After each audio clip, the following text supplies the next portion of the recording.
Welcome to Through a Glass Darkly Radio. You are listening to us on United Public Radio. The intro music for this episode is Mark of the Doomslayer by Karl Casey at White Bat Audio. All right, welcome back, everybody. It's been a pretty busy weekend for me. Let me just get through some of these comments.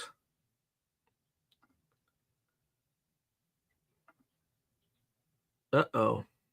I don't know why there's a question mark, but how you doing, Gray Owl? All right, so a few things, a few quick announcements, and then we'll get to it, the main kind of stream of events. So this weekend, I had a ton, or got like 4 episodes in, 3 from 2 experiencers in the Hudson Valley. Really good stuff. Chris and Sean O'Leary. Their stuff was too hot for the Good Trouble show. So too much trouble for good trouble. So they're going to appear in my show. It's pretty good stuff. Also, I just recorded yet another video with Nathaniel Gillis. So I kind of got 4 episodes recorded this weekend. Very happy about that.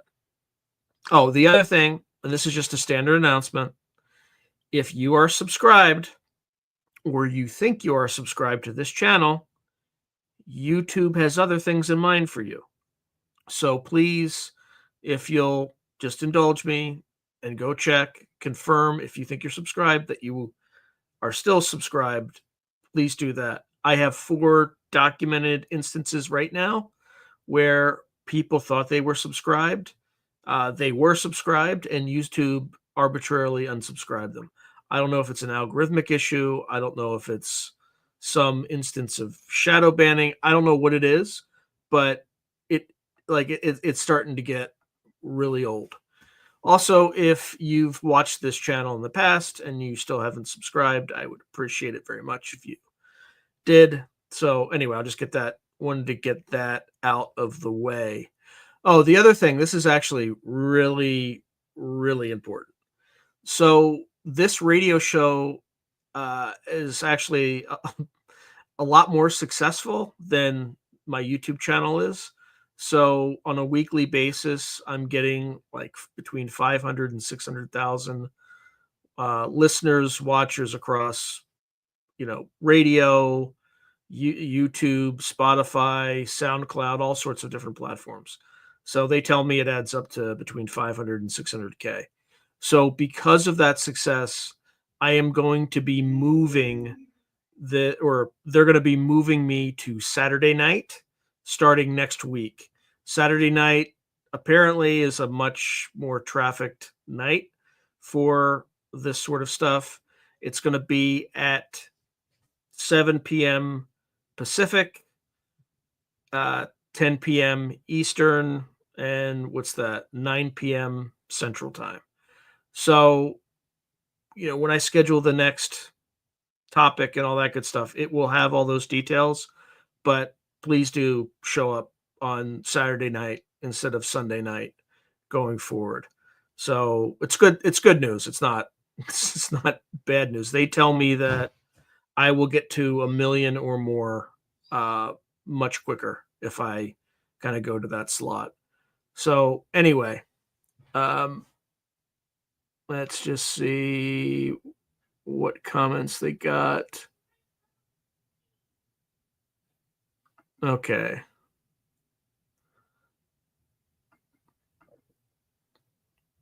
Yeah, you can find Semivan on LinkedIn. He's definitely there. Okay.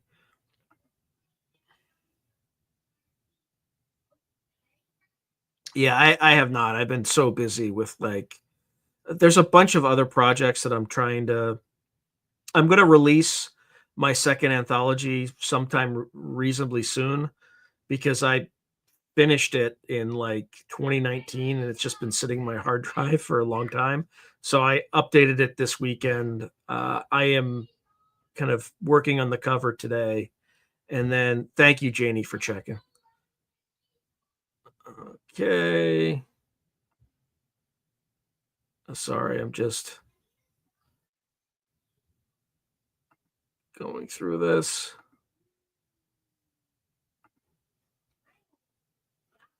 Okay. All right. So I'm working on that. So that's something that will come out soon. I've decided I have like 50 short stories or something like that that I've sold. So I'm just going to start putting those out in anthologies so that I can just get them out into the world because they're just sitting or, they're not doing anything. So I figure I'll just clean everything up, put it out, and allow other people to enjoy them. All right. So now it's time for our regularly scheduled program, Skinwalkers. Let's get started, folks. All right. In the vast tapestry of Native American lore, few figures are as terrifying and mysterious as the Skinwalker. Originating in Navajo, Dene mythology, a Skinwalker, or Yi Naudalushi, meaning with it he goes on all fours, is understood to be a malevolent witch capable of transforming into animals, possessing creatures, or disguising themselves as an animal. Far from a mere campfire tale, the legend of the Skinwalker is a deeply ingrained aspect of Navajo culture, one treated with genuine fear and strict cultural taboo. Traditional Navajo are often reluctant to even utter the term Skinwalker around outsiders, both due to cultural sensitivity and a belief that speaking of these entities might draw their attention. In this research, we'll explore the origins of the Skinwalker legend within Navajo mythology, compare it to similar shapeshifter lore found in other Native American traditions, examine modern sightings and notable alleged encounters, including the infamous events at Skinwalker Ranch in Utah, review any government or investigative involvement, and analyze the phenomenon's cultural and factual underpinnings. The goal is to provide a comprehensive, serious overview that could serve as the backbone for a 2-hour episode, one that treats the subject with respect and factual accuracy, avoiding Hollywood-style sensationalism or pop culture fiction.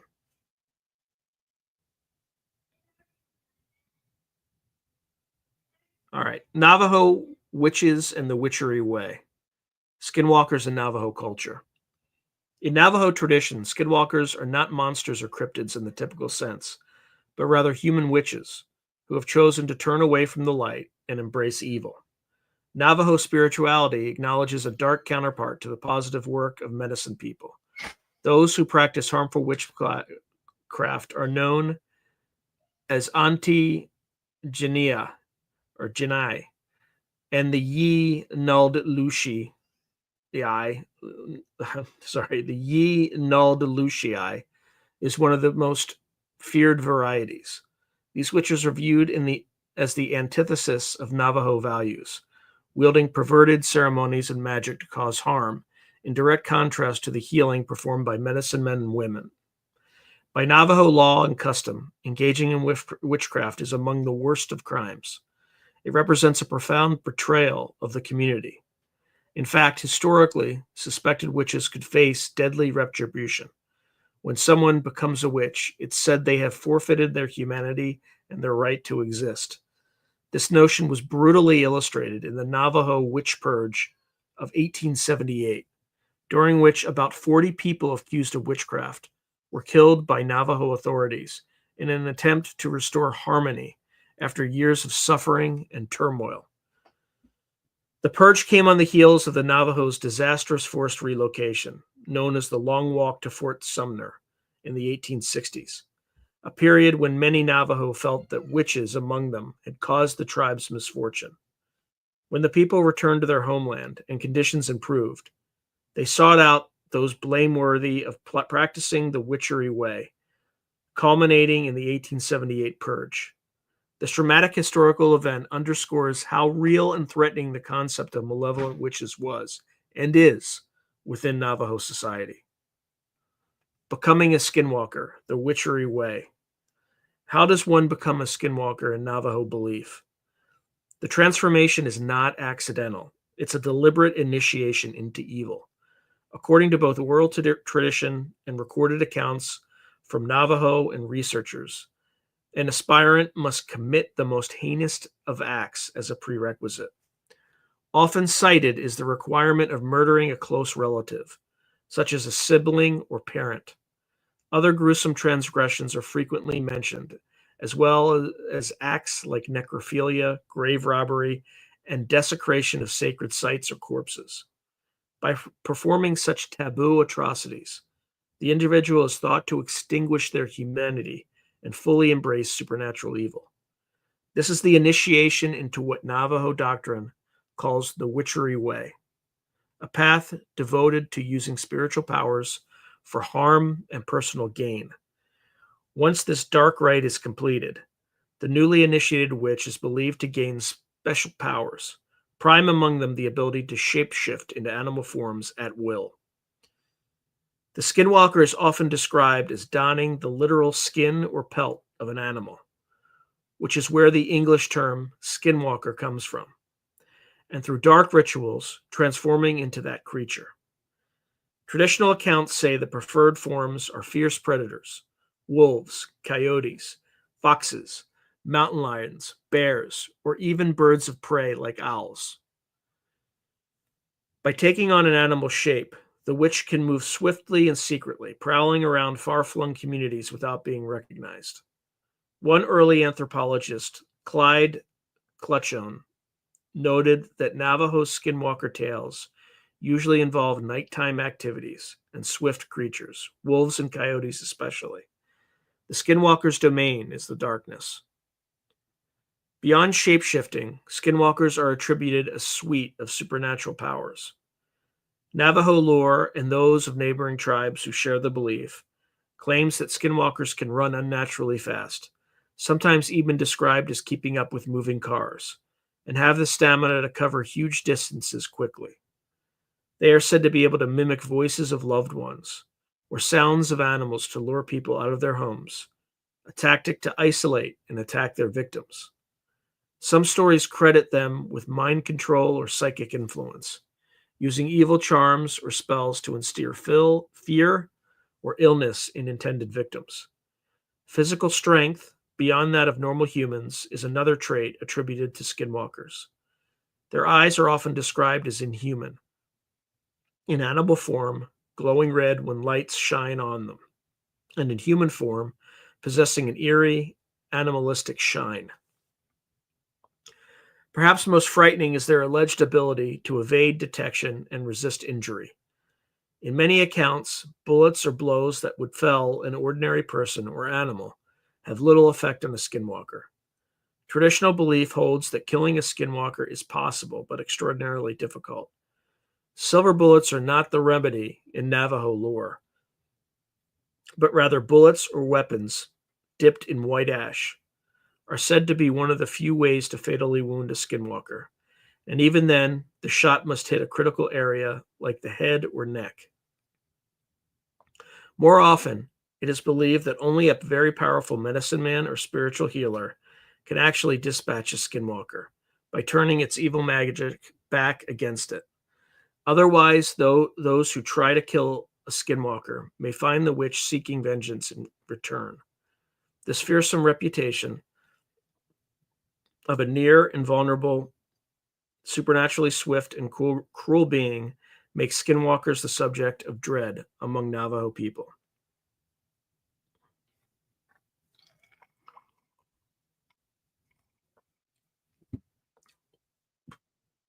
Role in Navajo society and taboos. It bears emphasizing how real this is to those within the culture. For the Navajo, witchcraft, including skinwalkers, is woven into the larger fabric of their spirituality and cosmology. It is not a disconnected myth. It sits alongside teachings of harmony, healing, and balance. One Navajo saying frames it succinctly: witches exist alongside medicine men as malevolent counterparts. Witchcraft is one of the ways. Just as there are healing ways, hunting ways, etc., there is a witchery way. Thus, witchcraft and stories of skinwalkers have long been a part of Navajo history and tradition. Because of the genuine fear they inspire and the belief that discussing them can draw them near, talking about skinwalkers is heavily taboo. Even within Navajo families, the topic might be avoided, especially at night or during certain ceremonies. As Dr. Adrian Keene, a Native American academic and writer, put it, these are not things that need or should be discussed by outsiders at all. That's how our cultures survive. In other words, knowledge about skinwalkers is guarded, shared only when necessary, and usually only with those who have the cultural context to understand it. This presents a challenge for outsiders seeking to learn about the phenomenon. Much of what is known in popular media comes from secondhand accounts. The rare testimony of Navajo who have broken silence, or the writings of non-Navajo researchers who have studied Navajo witchcraft. We must therefore approach such sources with caution.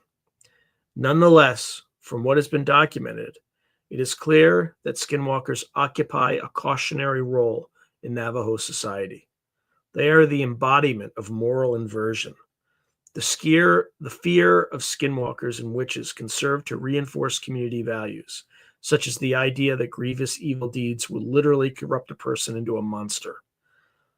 They are also a go-to explanation for misfortunes. In traditional belief, if a string of tragedies or unexplained illnesses befalls a family, it might be attributed to a skinwalker's curse. This attribution helps Navajo communities make sense of chaos and serves as a reminder to uphold protection ceremonies and avoid behaviors that might invite witchcraft. In summary, within the Navajo worldview, the skinwalker is a real, present danger, an evil human who has obtained supernatural powers through vile acts. Skinwalkers represent everything that Navajo strive not to be: selfish, destructive, and in violation of the natural order. Understanding this cultural context is key before we compare skinwalkers to other shape-shifting legends or examine modern encounters. Only by appreciating the Navajo perspective can we grasp why this legend endures with such potency and caution. Shapeshifters in Native American folklore beyond the Navajo. While the skinwalker is distinctly a Navajo concept, it is not the only shape-shifting entity to haunt indigenous lore. Many Native American cultures have their own legends of humans who transform into animals or creature-like beings, often with sinister intent. These stories arise from vastly different peoples and landscapes, yet they share a common thread. They speak to the possibility of human beings taking on animal form to wield power or do harm. Below, we explore a few examples from across North America, highlighting similarities and differences with the Navajo skinwalker. With the Cherokee, they have the Raven Mocker. In the traditions of the Cherokee people of the Appalachian region, the most feared of witches is known as the Raven Mocker. Cherokee name Kalona Ailishki. The Raven Mocker is a malevolent, shape-shifting witch that preys on the sick and dying. According to legend, this witch can appear as a gaunt, deformed humanoid with features of a raven. It may fly through the night sky as a raven or invisible presence. When a Raven Mocker targets an ill person, it is said to steal the victim's life force, consuming their heart and thereby adding the remaining years of the victim's life to its own. After a Raven Mocker has visited a dying person, the inevitable result is that the person dies sooner, having had their life literally robbed. Only specially powerful medicine men can detect a Raven Mocker. Upon the death of such a witch, it's said that the sound of a raven's cry echoes loudly, and a black figure may be seen fleeing, thus the name. Like skinwalkers, Raven Mockers are associated with the darkest form of witchcraft and are strongly taboo to discuss. They differ in that they focus on extending their life by harming the vulnerable, and why they can shapeshift, often taking the form of a raven or an old person. They are not reported to turn into four-legged predators. Still, the course concept, a witch who supernaturally transforms and murders members of the community, resonates strongly with the Skinwalker legend. In the Great Plains and Great Lakes, they have the Bear Walker, Among certain Algonquin-speaking tribes in regions like the Great Lakes, there are traditional beliefs in witches who can turn into animals, such as bears or wolves. For instance, the Ojibwe and related nations sometimes speak of a bear walker, essentially an evil medicine man who walks at night in the form of a bear. A bear walker is said to use dark medicine to curse or kill enemies, sometimes by sending a spectral bear to do their bidding.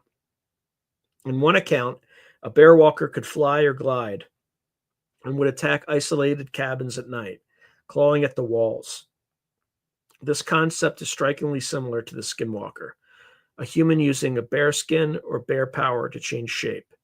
In fact, the Navajo skinwalker is often said to favor wolf or coyote shapes, but some tales include bear forms as well. The key difference is cultural context. Bearwalker stories are embedded in Algonquin notions of bad medicine and often used to explain sudden deaths or ill fortune, just as skinwalkers are in Navajo culture. Punishment for a caught bear walker could be death as well, paralleling the harsh justice for Navajo witches. In Algonquin culture in the northern US and Canada, there's the Wendigo. A discussion of Navajo shapeshifters wouldn't be complete without mentioning the Wendigo, or Wendigo, of the Algonquin peoples, Ojibwe, Cree, Innu, etc., largely in the subarctic forests of North America. Though the Wendigo is sometimes classed as a cryptid or monster in modern portrayals, it actually originates as a warning tale about cannibalism. A Wendigo is described as a gaunt, man-eating creature, often with desiccated skin or even patches of fur, and an insatiable hunger for human flesh. Crucially, Wendigos are not ordinary humans who deliberately practice witchcraft like skinwalkers. Instead, a Wendigo is born when a person succumbs to the ultimate taboo of cannibalism, and is then possessed or transformed by an evil spirit. In other words, a human who eats another human may become something inhuman. Once transformed, the Wendigo is committed to wander the forests in winter, forever starving and seeking victims. Some legends say Wendigos can mimic human voices to lure people and move with the speed of the wind, aspects reminiscent of Skinwalker lore. However, the Wendigo shape-shifting is less controlled. It's often described as having once been human and now physically transformed into a monster, sometimes growing in proportion to what it eats in an endless cycle of hunger. The Wendigo legend has its own cultural role, likely a warning against the desperation that leads to cannibalism and a reinforcement of community cohesion in harsh times. It is similar to skinwalkers in that it involves a person turning into a horrific being that preys on others, but it differs in cause and nature. The Navajo skinwalker chooses evil for power. The Algonquin Wendigo is more a victim of an overwhelming supernatural curse triggered by a grave sin. Both, however, reflect the idea that extreme transgression breaks one's humanity and invites a supernatural transformation.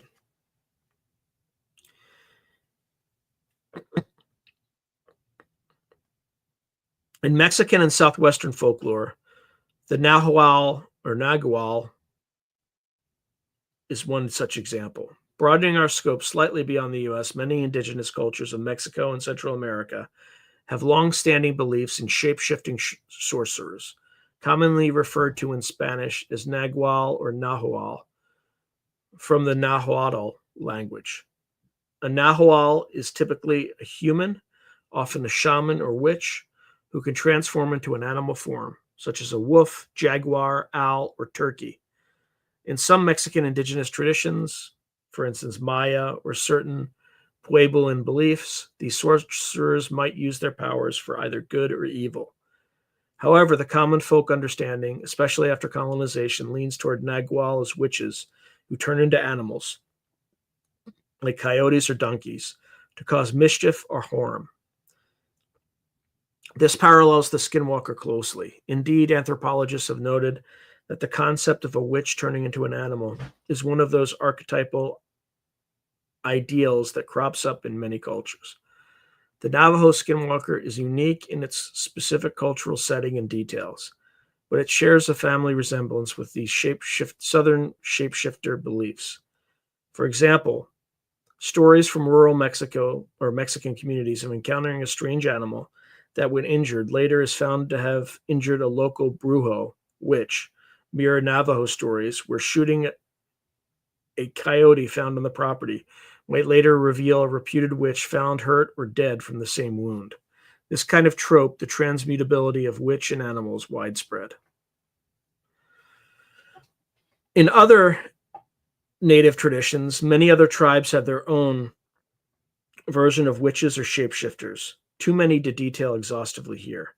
The Hopi people, neighbors to the Navajo, have legends of sorcerers who can change into animal form or send animal spirits to do their bidding. For instance, Powaka, a type of sorcerer, or the concept of Buha witches, sometimes mentions in Pueblo stories, their details are closely guarded.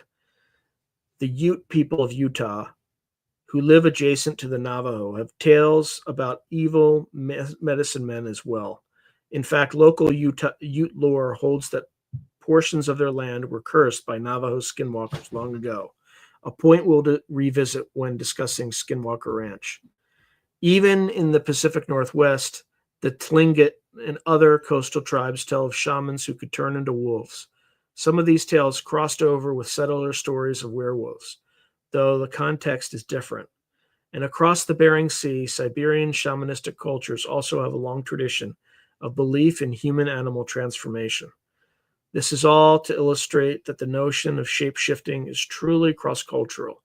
In nearly all cases, however, such powers are viewed with deep suspicion or fear, unless strictly controlled within a ceremonial context.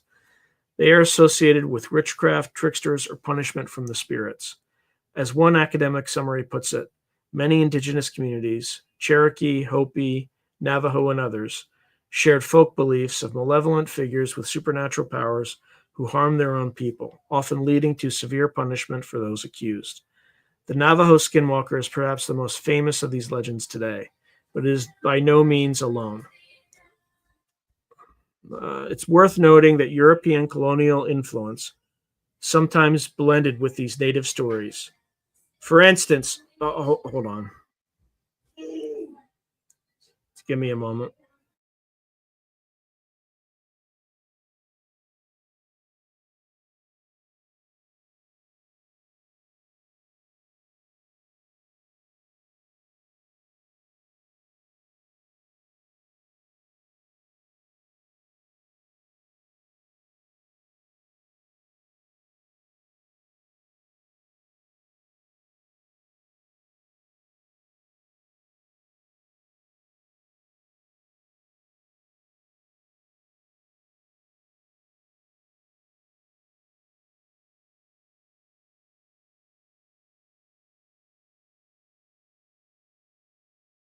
All right, sorry about that. I had some moron in my household was playing music, and I can't have get a copyright strike because of some idiot. So I just had to take care of that. All right, here we go. All right, it's worth noting that European colonial influence sometimes blended with these native stories. For example, the term werewolf, a person turning into a wolf, was known to French colonizers in Canada and the Louisiana area. And it got mixed with native stories, yielding figures like the Rougarou in Cajun folklore. Essentially, a werewolf legend that has some overlap with local native tales of wolf-headed spirits. Similarly, English concepts of witches may have colored some narratives. However, the core indigenous shapeshifter legends long predate contact and have their own spiritual logic. Each of these legends, be it Skinwalker, Ravenwalker, Wendigo, Bearwalker, or others, arises from its cultural values and fears. They often serve as lessons or warnings against greed, cannibalism, straying from community norms, and other aspects, as well as explanations for the unexplainable, mysterious deaths, eerie sights at night, and other strange occurrences. In comparative perspective, the Navajo Skinwalker stands out for the particular intensity of taboo surrounding it and the very personal nature of its evil. A family member turning on family, a healer who was meant to protect becoming a curse. These strike at the heart of Navajo kinship. Terror of starvation and moral breakdown. The raven mocker plays in the fear of death and the unknown in one's final hours. All are facets of what one might call the shapeshifter archetype, a person who transcends the human form and in doing so almost invariably embraces darkness. All right, now we're going to move on to modern sightings and alleged encounters. Despite their foundation in age-old legend, skinwalkers and similar shapeshifters are not confined to the dusty shelves of folklore, at least not in the minds of many today. Especially in the American Southwest, reports of encounters with skinwalkers persist into modern times. These range from quick glimpses of mysterious creatures on desolate highways to harrowing confrontations on tribal lands. It is often difficult to verify these stories as they tend to circulate through oral recounting or anonymously on the internet. Yet the consistency in certain details and the sheer volume of anecdotes make them hard to dismiss outright. In this section, we compile some of the most notable alleged encounters and sightings in recent decades. These accounts should be taken with a grain of salt, but they illustrate how the Skinwalker legend continues to live in the present day and for those who experience them in reality. All right, so notable alleged encounters in the 1960s to present. Can people hear that in the background?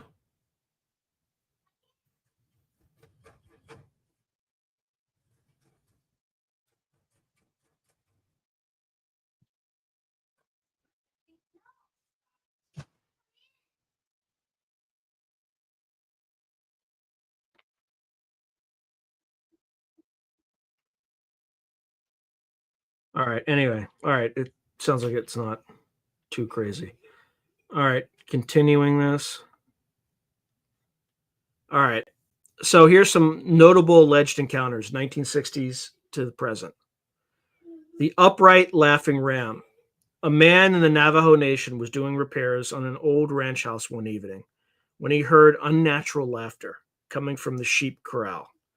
Investigating, he found the sheep all clustered nervously in one corner, except a single ram that stood apart from the herd. To the man's shock, the ram was standing upright on its hind legs and laughing in a disturbingly human manner. As the man locked eyes with this creature, he realized the ram's eyes were not the eyes of an animal at all, but looked human. The bipedal ram then dropped back to all fours and strolled away into the night. The implication was clear. None of his sheep could do that, so this had to have been a skinwalker in disguise, caught in the act. This story, which has made the rounds in Navajo communities, highlights the skinwalker's purported ability to mimic not just form but human-like behavior, a laughing person masquerading as a sheep. Then there's the case of the high-speed pursuer on the highway. Numerous Navajo and other Four Corner residents have described a terrifying scenario. Driving at night on a remote road and noticing an animal, often a coyote or wolf, keeping pace with the vehicle. These creatures run astonishingly fast, sometimes on all fours, but occasionally reported to sprint on two legs like a human. One account tells of a large coyote-like figure running alongside a truck, matching its speed at 40 to 50 miles per hour, before veering off into the dark after a few minutes. In some versions, as the creature runs off, the driver sees it transform into a man, often a naked or minimally clothed figure, just before disappearing over a ridge. In one first-hand story from the 1980s, a family driving through northeast Arizona saw a black, hairy form suddenly leap out of a ditch as they slowed for a sharp curve. It looked vaguely human, but covered in fur and wore a dark shirt and pants. The creature slapped the hood of the car, then bounded away into the night. A few days later, at their home in Flagstaff, Arizona, they were awakened in the wee hours by loud drumming and chants outside.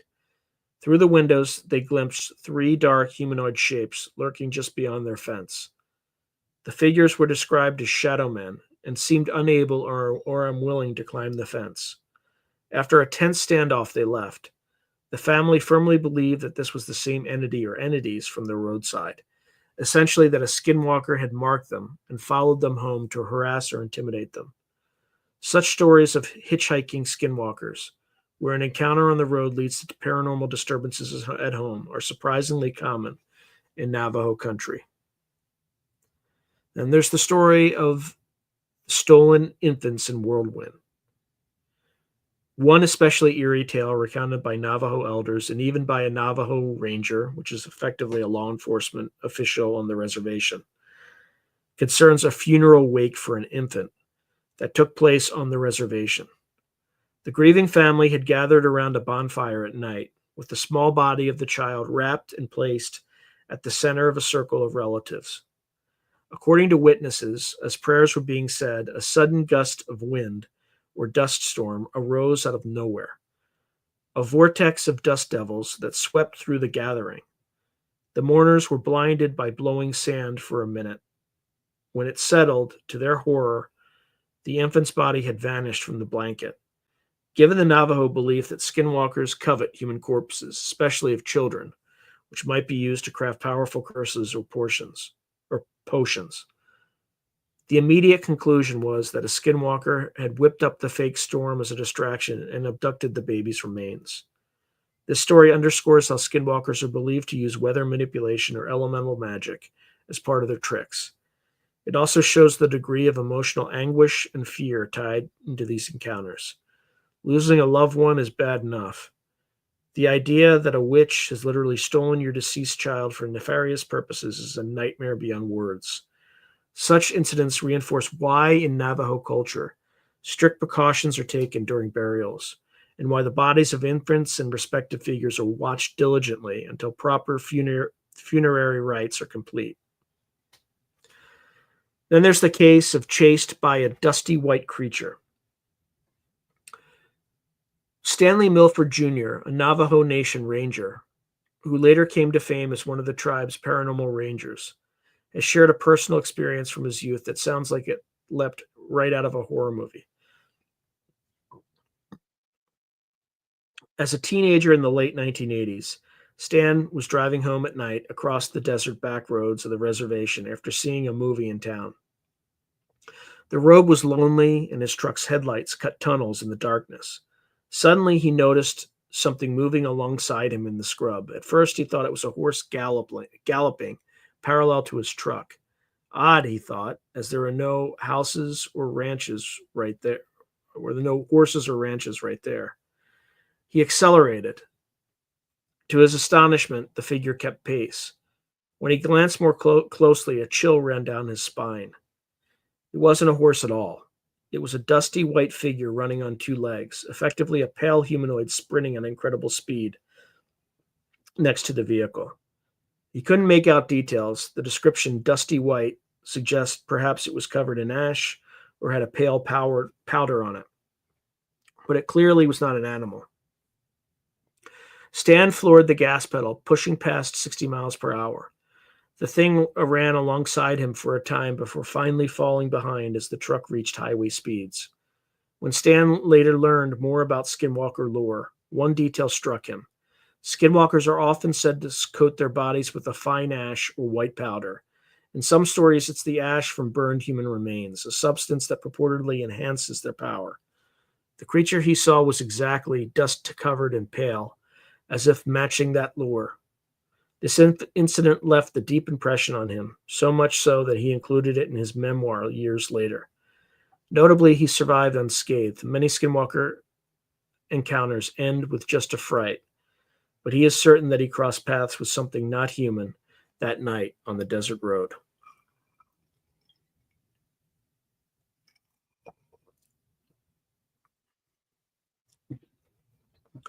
Then there's the case of the eyes in the dark on the Navajo reservation.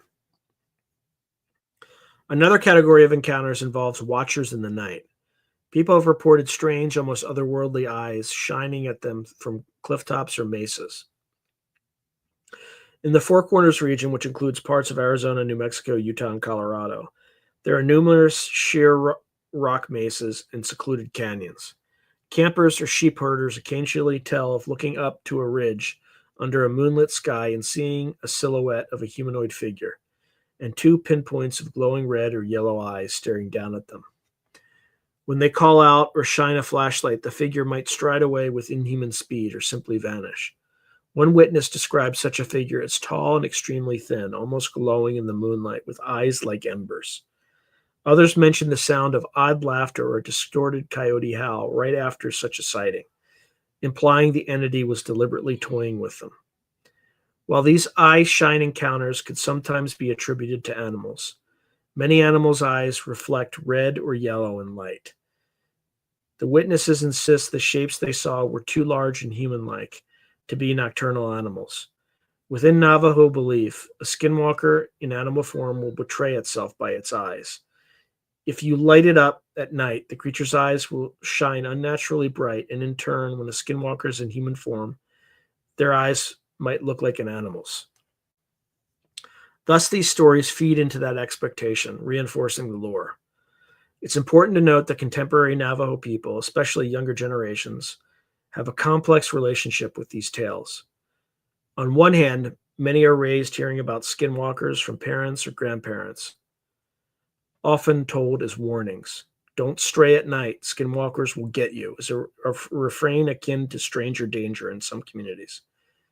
On the other hand, some youth share skinwalker stories almost as a form of entertainment or bravado, swapping creepy encounters on social media or around campfires.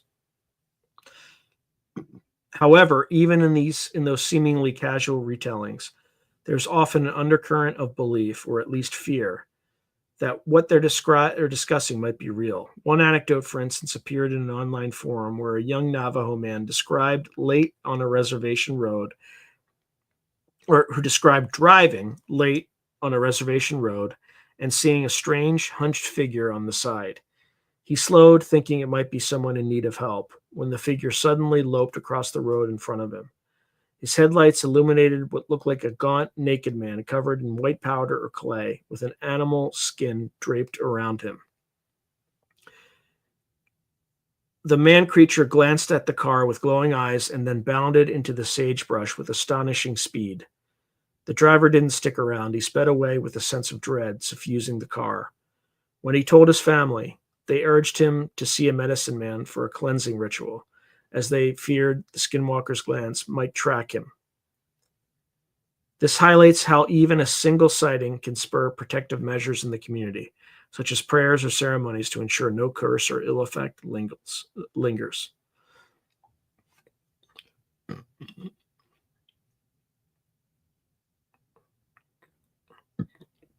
All right. The Skinwalker Ranch connection. No discussion of modern Skinwalker lore could be or would be complete without examining Skinwalker Ranch, perhaps the most high-profile site associated with shapeshifter legends in recent times. Skinwalker Ranch, also known as Sherman Ranch, is a spiraling, isolated cattle ranch in northeastern Utah's Uinta Basin. The ranch is nowhere near Navajo territory. It's about 400 miles from Diné Bakaya, the Navajo Nation, but it lies adjacent to the Uinta and the Ouray Ute Reservation. Local Ute elders have long whispered that the ranch is in the path of the Skinwalker. According to some Ute accounts, during the 19th century, the Ute people had deadly conflicts with the Navajo, and Navajo shamans cursed the Ute land, unleashing skinwalkers as retribution. Whether rooted in genuine historical events or not, this lore led the area to be regarded with suspicion. Long before it was called Skinwalker Ranch, strange stories circulated around the basin, sightings of mysterious lights in the sky, such as UFOs, cattle mutilations, and unknown creatures. By the 1970s, regional news was reporting UFO flaps in the Uinta Basin, and by the mid-1990s, the particular ranch in question came into focus after a new family moved in and experienced a flurry of bizarre events. In 1994, Terry and Gwen Sherman purchased the ranch and brought their cattle operation there, unwittingly stepping into a hotbed of the unexplainable. The Shermans and their children soon began reporting an incredible array of phenomena that sounded like the greatest hits of the paranormal. Strange hovering orbs of light, some blue, some orange, that would zip around the property, frighten the livestock, or hover silently. Repeated episodes of cattle found mutilated in classic cattle mutilation fashion, with surgical like cuts, organs removed, no blood on the ground. Crop circles and large circular impressions pressed into the ground, poltergeist-like activity with objects disappearing or moving on their own, and sightings of frightening creatures. One of the most chilling first encounters Terry Sherman experienced was with an extremely large wolf, dire wolf, or wolf-like animal that appeared on the ranch one day shortly after they moved in. This creature was not immediately hostile. At one point, it even came up calmly and snatched a calf's head through a corral fence. Terry shot at the massive wolf with a rifle at close range multiple times. To his astonishment, the bullets seemed to have no effect. The animal simply recoiled slightly and looked at him, then trotted off uninjured. The Shermans later found a chunk of flesh, presumably from the creature, that smelled like rotten meat. But tracking the beast proved impossible. It vanished. It completely vanished.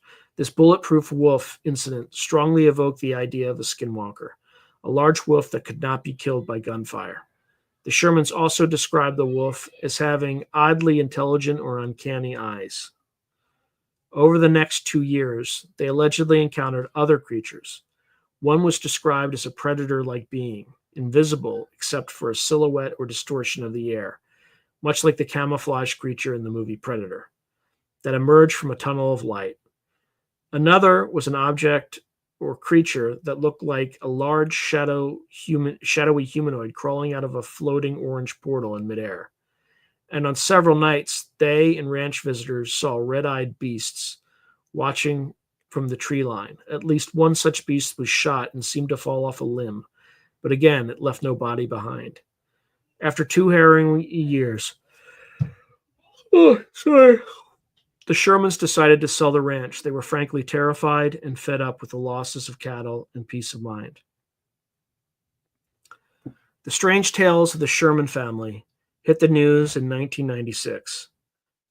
A Utah newspaper, the Deseret News, and later a Las Vegas journalist, George Knapp, published the Shermans' accounts in a series of articles. The public was transfixed by the idea of a real-life haunted ranch where skinwalkers, UFOs, and monsters all seemed to roam. It is important to clarify the Shermans themselves used relatively down-to-earth language in interviews. Terry Sherman tended to call the creatures animals or predators and describe the lights without leaping to alien conclusions. The term skinwalker was popularized in part by Knapp's articles, tapping into the local lore that the area was cursed by skinwalkers, as well as emphasizing the spookiest angle for readers. The name stuck. In 1996, Robert Bigelow, a billionaire businessman with a keen interest in the paranormal and UFOs, bought Skinwalker Ranch from the Shermans for $200,000. Bigelow promptly installed a team of scientists and investigators on the property under the umbrella of his Las Vegas-based research organization called the National Institute for Discovery Science, or NIDS. This team included trained scientists like biologist Colin Kelleher and even U.S. Army Colonel John B. Alexander, a veteran who had investigated psychical phenomena for the military. For several years, from 1996 to 2004, NIDS monitored the ranch with cameras, sensors, and patrols, investigating any anomalous activity. The NIDS investigation yielded dozens of eyewitness accounts, though frustratingly little hard evidence by scientific standards. In the book Hunt for the Skinwalker in 2005 by Colin Kelleher and George Knapp, the authors chronicle over 100 incidents they either witnessed or collected from the Shermans and NIDS colleagues. These include repeated sightings of floating orbs, some of which seemed intelligently controlled and could instill fear or emit destructive effects on electronics, Encounters with large animals with piercing red eyes that were impervious to bullets, as noted above. Invisible forces that shredded a few cattle as if by extreme surgical precision. And magnetic anomalies where compasses and instruments would wildly fluctuate in specific spots. On the Skinwalker front, the bulletproof wolf was the clearest link, but at least one NIDS investigator reported something even more direct. Using night vision, he observed a strange, large creature perched in a tree watching the team. When he shot at it, it fell or retreated. Later, an extremely large, three-toed footprint was found below the tree, not matching any known animal. Some interpreted this as evidence as a crypto creature, like a Bigfoot type, but in Navajo terms, it could have been a skinwalker in yet another guise. However, despite these eerie reports, NIDS struggled to collect physical proof. Cameras set up would often malfunction right before big events. One especially head-scratching event was when 3 cameras covering an area all went dead simultaneously. Upon inspection, the wires had been neatly sliced on all 3, at the exact same time by something unseen. Such incidents felt almost like sabotage by an intelligent force evading documentation. After years of investigation, NIDS and its successor BASS had to admit no peer-reviewed evidence was obtained, despite the plethora of anecdotes. This led some skeptics to suggest the entire affair was either a product of local myth and imagination or even an elaborate hoax. We will discuss those skeptical viewpoints later. Nevertheless, Skinwalker Ranch greatly amplified the Skinwalker legend in popular consciousness. By the early 2000s, it was a fixture on paranormal radio shows, TV documentaries, and internet discussion forums. It tied together the Navajo legend with modern UFO lore and high strangeness in a way that was irresistible to many.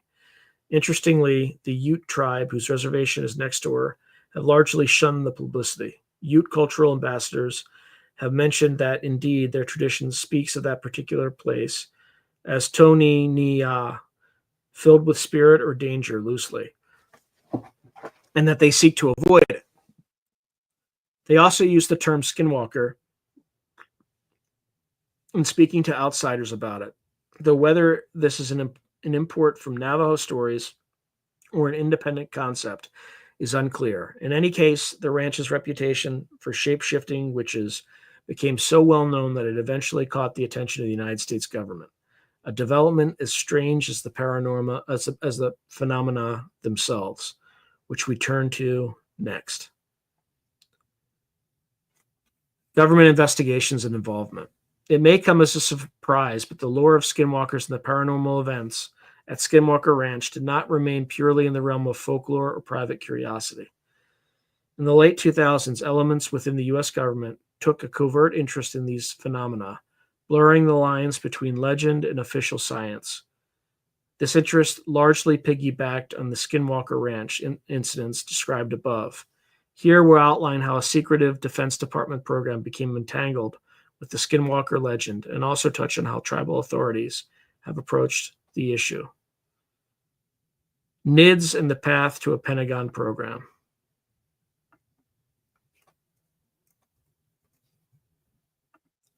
After billionaire Robert Bigelow bought Skinwalker Ranch in 1996 and set up NIDS, his team's spooky findings remained relatively obscure, aside from those who read Hunt for the Skinwalker. But one reader of the 2005 book turned out to be very influential, James T. Lakatsky, a Defense Intelligence Agency scientist. Lakatsky was intrigued by the reports of UFOs and shape-shifting creatures on the ranch. In 2007, he reached out to Bigelow and arranged a visit to Skinwalker Ranch. According to later interviews in a book Lakatsky co-authored, this trip yielded a personal paranormal experience for him inside the ranch homestead. Allegedly, Lakatsky witnessed a manifestation described vaguely as a strange technological apparition that convinced him there was something truly unexplained happening there.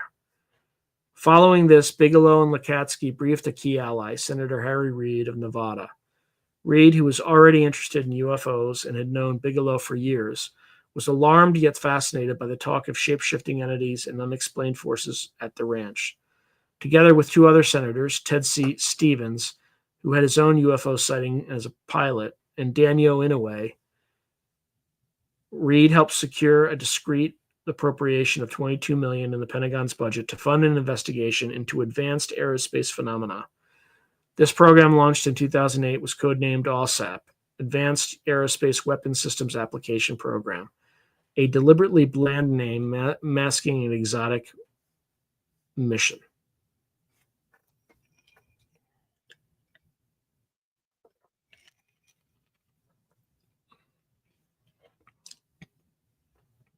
Bigelow's research arm, now under the name BASS, Bigelow Aerospace Advanced Space Studies, won the contract to run ALSAP, meaning much of the $22 million went toward continuing and expanding the investigation of phenomena at Skinwalker Ranch and beyond. In essence, the U.S. government was now funding a study that included the Skinwalker mystery. One could say this is when Skinwalkers entered the realm of high strangeness meets national security. Under ALSAP, teams were dispatched to gather data. In early 2009, for example, after dealing with more straightforward UFO cases like the famous Navy Tic Tac UFO encounter, the program sent a group of active duty military intelligence officers to spend time at Skinwalker Ranch. These included a naval intelligence officer and two Marine NCOs. Their experiences were dramatic. One evening, the team observed what they described as a black void or portal on the property, essentially a mysterious dark mass in the air that filled them with dread on a primal level. They reported feeling as if something inhuman was watching them from that void. Disturbed but not finding a physical cause, the team eventually left Utah and returned to their East Coast postings. But the weirdness followed them home. In the weeks after, these men and their families became part of what's now termed the hitchhiker effect. Strange phenomena cropped up in their own homes as if something attached at the ranch had come home with them. They and their family members reported poltergeist activity, sightings of orbs of light inside their homes, and even on two occasions a terrifying apparition, a wolf-like creature standing on two hind legs, peering into their homes through windows. One Navy officer's wife and teenage daughters saw this bipedal wolf beast outside their Virginia home, a scene right out of a horror film, but documented in internal program reports.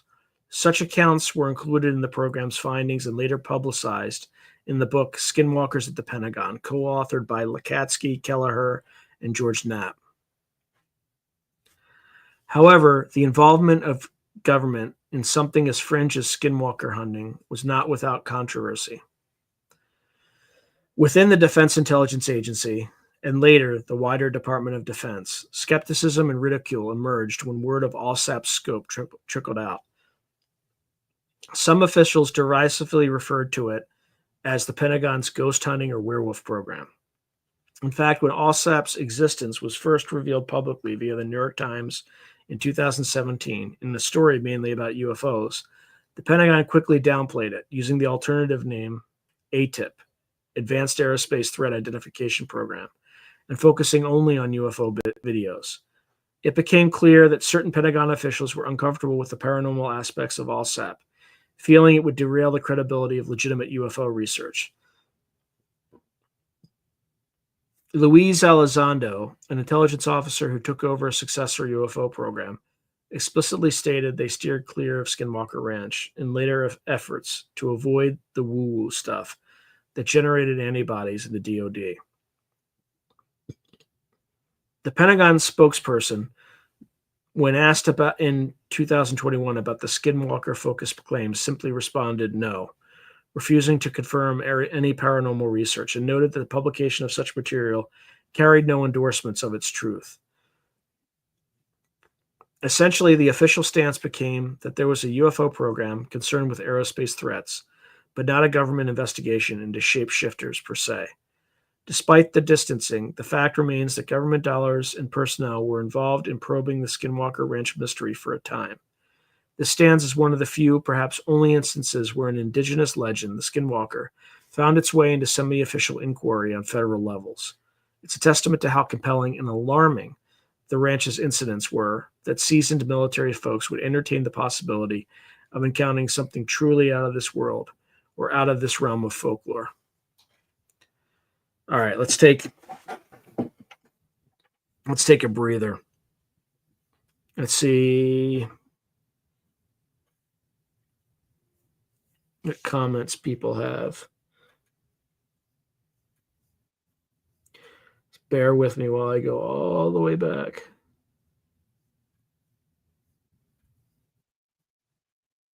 All right, what do we got?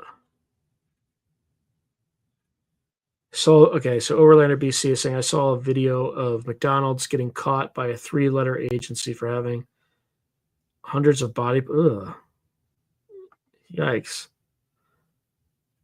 Okay, so Jalal says the show Dead Files always saw the Native American Indians as working to protect against the freaks of nature.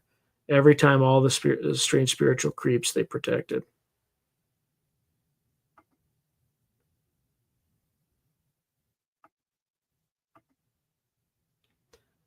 Okay, Overlander BC is saying Skinwalkers are a really difficult one for me to really just believe in, mainly because it's heavy on location, specific, conjecture, and very light on actual data. I have no doubt there's something there. Hey, Janie Mashburn. Let's see. So it says, welcome. I watch Tour with Michelle Desrochers and Amelia Pisano for 4 to 5 years to saw your show. Yeah, thank you. Yeah, and Overlander BC is continuing his comment, but what it actually is, I have no idea yet. S. Kildy is saying, this sounds so similar to some European dark magic. Yeah, it definitely does. Overlander BC is writing, I suspect the label Skinwalkers is applied to more things than it deserves to be applied to, thus leading to the confusion that makes it all seem too broad or a set of variables to be solid true. Hi, Jason. Roger Claiborne is writing, Wendigos were also hungry natives donning animal skins to hunt easy human prey. Johnny Topside writes, most native cultures don't like talking about the legends because it scares them. Overlander BC is saying, example, Dogman, in my opinion, is a werewolf, but has also been caught, brought overseas to the U.S. and engineered as super soldiers, and we see them here and call them skinwalkers, but they're not. Okay, so Jason H. saying, isn't Skinwalker the Western name actually called something else? Yeah, I covered it in my intro, but yes, I can't pronounce it without reading it out loud. And I'm not looking at it right now, but Skinwalker is the Western name.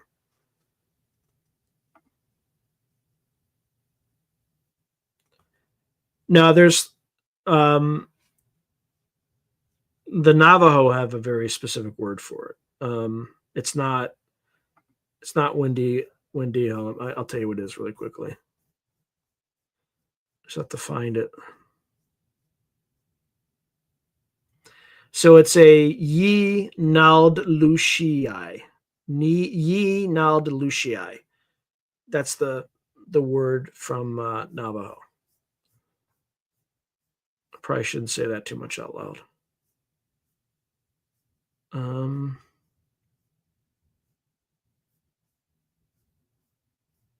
Sorry, I'm just finding my place.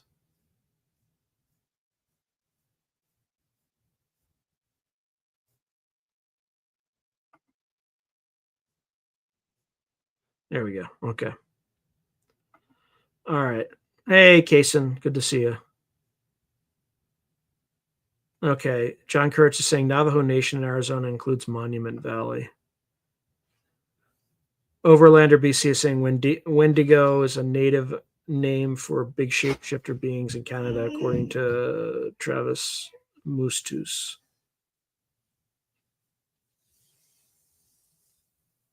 Oh, thank you. I guess you're saying I'm the GOAT, the greatest of all time. Hopefully that's what you're saying. I appreciate it. So Roger Claiborne is saying when game is scarce and crops fail, some get desperate, and that's why natives don't like talking about them. How you doing, Miss Tammy?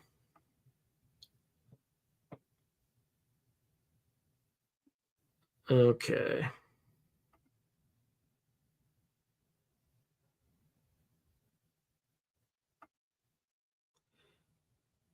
Okay. Overlander BC is saying, my opinion, the Wendigo are the red-haired giants. Some same as the giants of Kandahar, same as biblical Nephilim giants. Jalea Jalal is writing, based on the insatiable appetites and the cannibalism by reports by the Nevada Paiutes, that I can agree with. And she also says Carlos Castaneda also reported the whole dynamic in his many books. Hey, Woo Riders GG.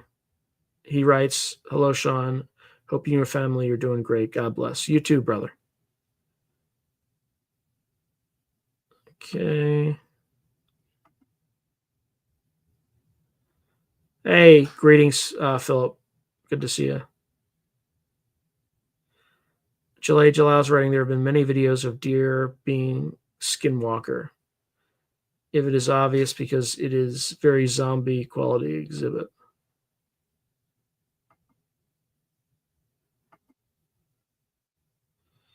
Hey, Gray Owl. He writes, hey, Sarah Papa. By the way, I've been exchanging comms with a cat who's researching on the fabric of reality file. I advocate and congruently have lobbied for presentation here in the thought space. Okay.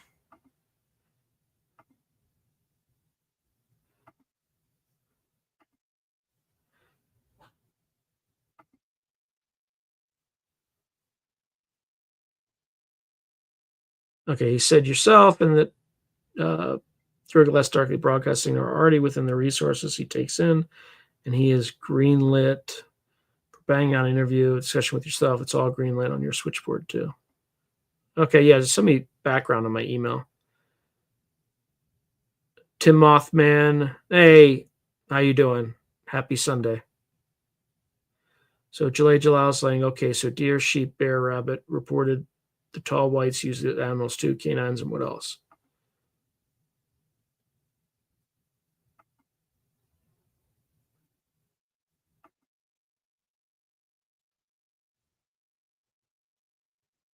Okay.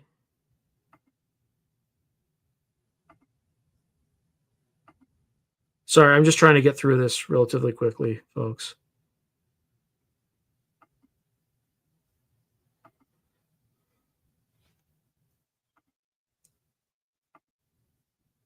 Yeah, I just covered it. I'm probably like way behind on these comments.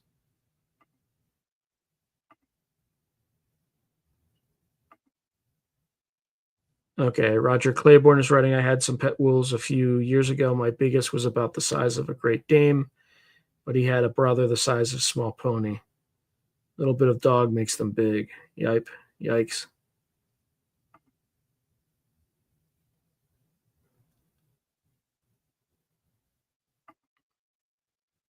Yeah, Knapp's book was a good read.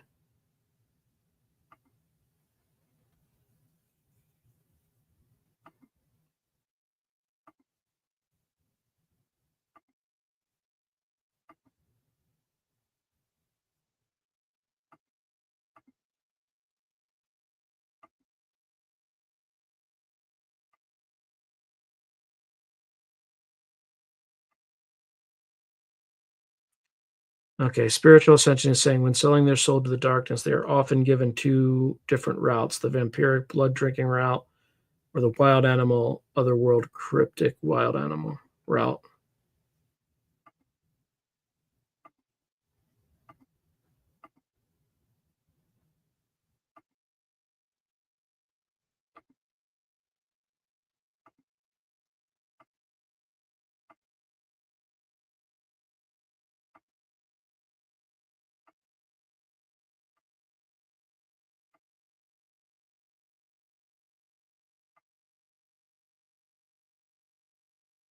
Yeah, Skinwalkers of the Pentagon is a good book. I recommend folks take a look at it.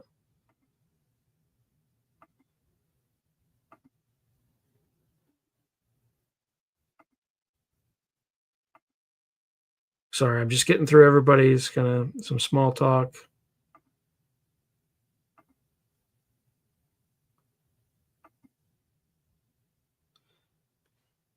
Yeah, S23 is running Blue Beam holographic psyops technology. I don't know. I doubt it, but maybe.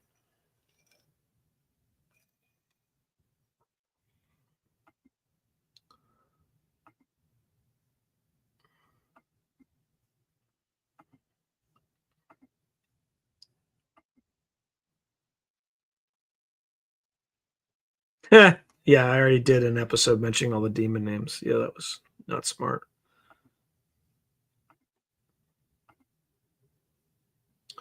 Okay.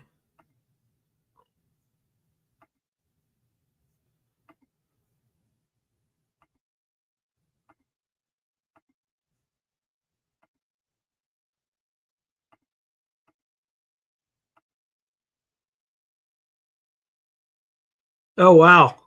Writer DG's writes, guess what? My mother got invited to be an extra in an upcoming Kevin Sorbo movie. Free room and board and pays a little over $100 a day doing filming. Nice.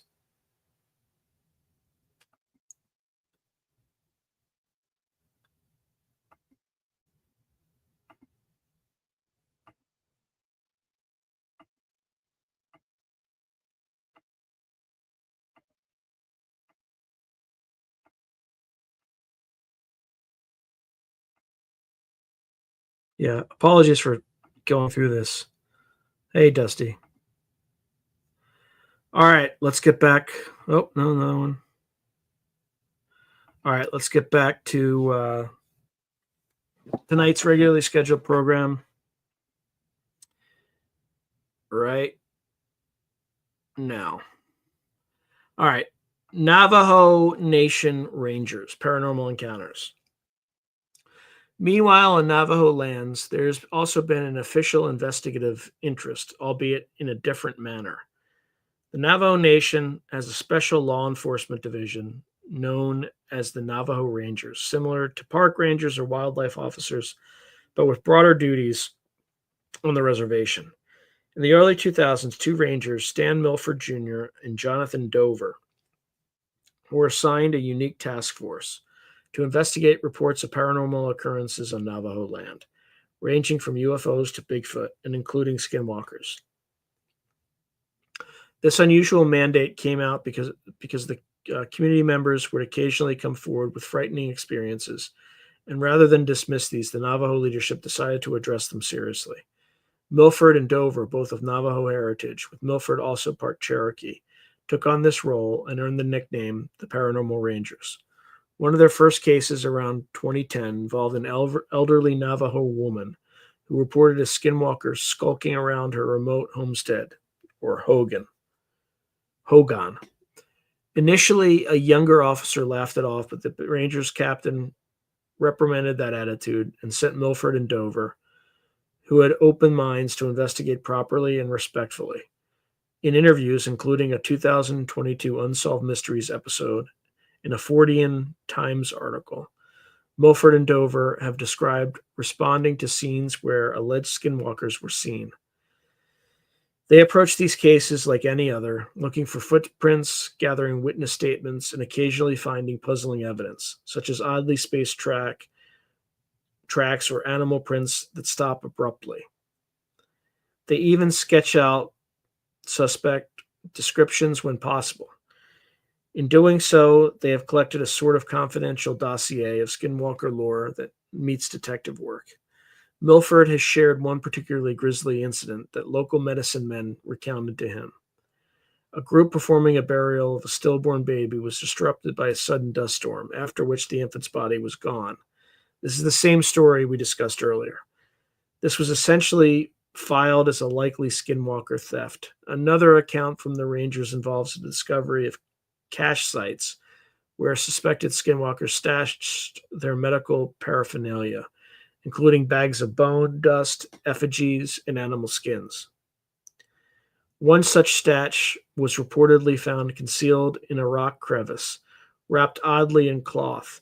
While these findings are hard to verify publicly, they indicate that the Navajo Nation police force treated witchcraft related crimes as a reality, at least to the extent of investigating and keeping records. By 2023, Stanley Milford Jr. published a memoir titled The Paranormal Ranger, detailing 20 plus years of his experiences looking into these cases. This marks a fascinating intersection of traditional belief and modern policing. The Rangers had to balance not violating cultural taboos, for instance, not directly confronting or shooting at suspected skinwalkers unless lives were in danger, since they could provoke revenge or community anger, with trying to protect people. They recount that many full-blooded Navajo officers simply refused to get involved with these cases. The fear of skinwalkers runs that deep. Being of mixed blood and perhaps a bit more secular, Milford and Dover felt they could handle it, though even they admit some cases gave them nightmares. In one event, they were called to a home where a family was plagued every night by stones thrown at their roof from darkness and scratching on the walls, classic poltergeist witch harassment symptoms. The Rangers staked it out and caught sight of a cloaked figure darting between bushes. They didn't manage to catch it, but the activity ceased soon after, as if the skinwalker knew it was being watched by law enforcement. Such stories underscore that government investigation into skinwalkers haven't just been the purview of Washington, D.C. At the grassroots level, tribal governments and police have long dealt quietly with these matters. Traditional Navajo courts of the past sometimes executed confessed witches, and even in modern times, community-led justice can occur in extreme cases. Though officially murder is illegal, no matter the accusation, there are rumors that a skinwalker caught in the act might not make it out alive. Outside of the Navajo Nation, there aren't formal skinwalker files in state or federal agencies that we know of. But occasionally, skinwalker lore overlaps with other phenomena that do get official attention. For instance, cattle mutilation investigations. In the 1970s, the FBI was tangentially involved in probing livestock mutilations in the West, while they focused on potential cult or criminal explanations. Local rumors often blame witches or skinwalkers for those unexplained cow deaths. In that sense, tidbits of the skinwalker story exist in various archives, albeit labeled differently. Additionally, Skinwalker Ranch has generated a trove of data, thermal videos, radiation readings, etc., that former investigators claim to have, though only select pieces have been released publicly. The ranch today is owned by a new private owner, Brandon Fugel, and has even been the subject of a History Channel reality show, The Secret of Skinwalker Ranch. That show has recorded some odd events, but it straddles entertainment and investigation, and we must be cautious with its content. In summary, government and investigative involvement in the Skinwalker phenomenon spans from tribal authorities respecting and examining community claims to billionaire-funded scientific teams, all the way to hush-hush Pentagon programs spurred by eerie encounters. It's a remarkable trajectory for a piece of folklore, moving from campfire scary stories to congressional funding. Yet, for all this attention, skinwalkers remain elusive. Neither the Navajo Rangers, nor NIDS, nor the ASAP scientists managed to capture definitive proof of the skinwalker. No skin cage shapeshifter or clear photograph emerged. This leads us into an analysis of what could be behind the Skinwalker legend and the challenges of investigating it.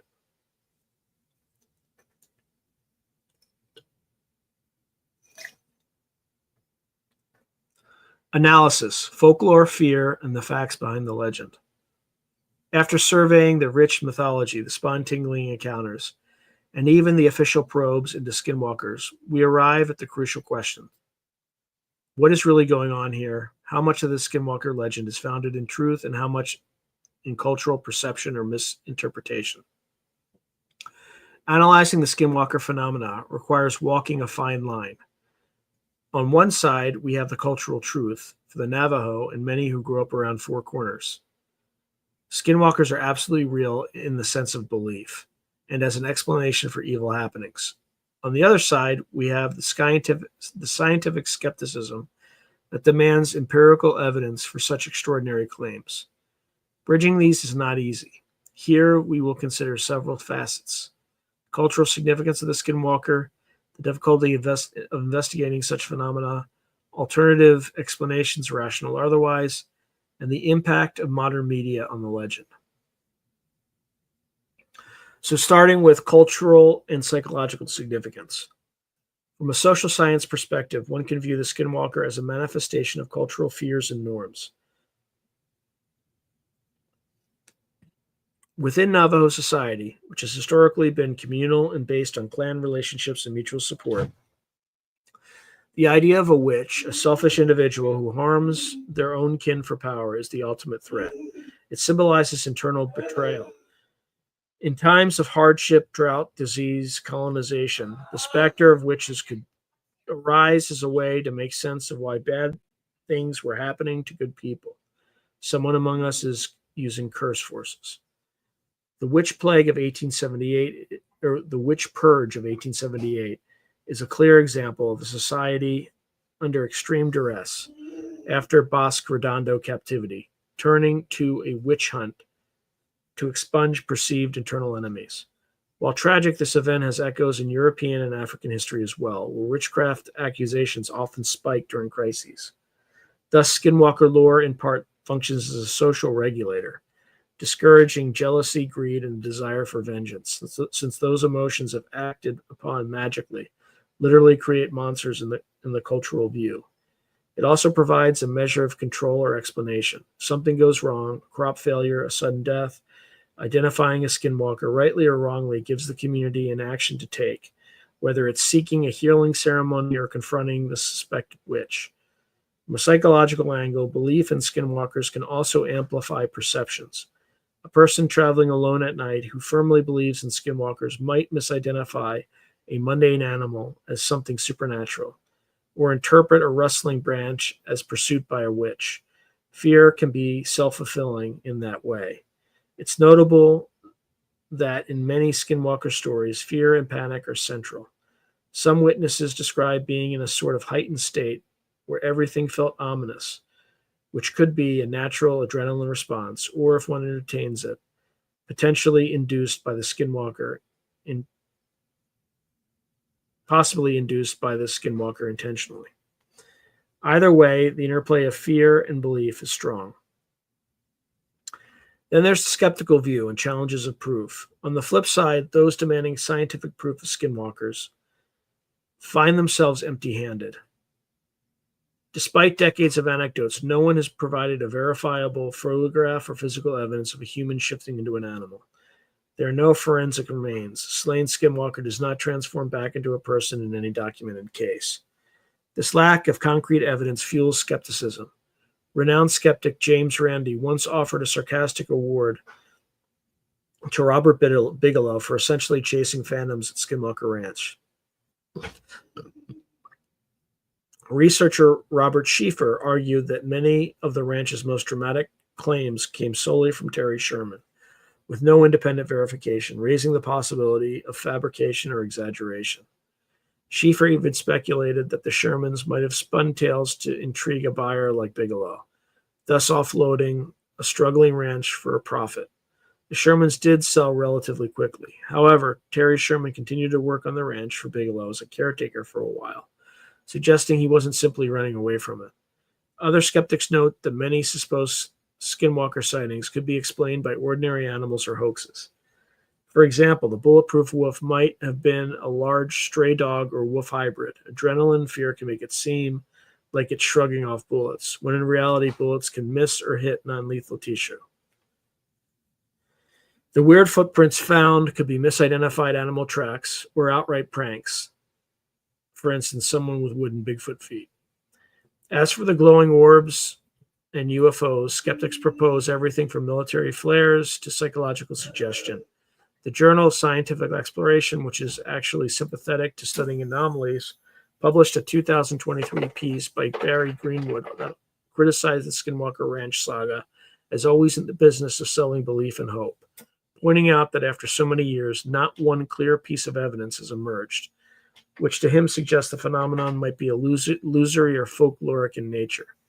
Indeed, Greenwood noted that those predisposed to believe tended to see something, whereas skeptics on site saw nothing, implying a powerful role of mindset. So could skinwalkers be nothing more than legend and misidentification? From a strictly empirical viewpoint, one has to acknowledge that so far there's no proof otherwise. but dismissing it entirely might be premature. One reason, the sheer consistency of certain motifs in independent accounts. For instance, the fast-running, almost teleporting wolf or coyote figure has been described by Navajo in the 1980s, by a family in the 2010s on social media, and by military personnel in 2009, all independent, yet all describing essentially the same thing. If it's hallucination, it's a strangely specific recurring one.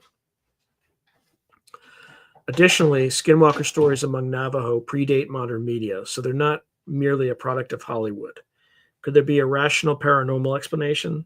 Some have theorized that Skinwalkers, if real, might involve a combination of psychological warfare and sleight of hand by actual human perpetrators.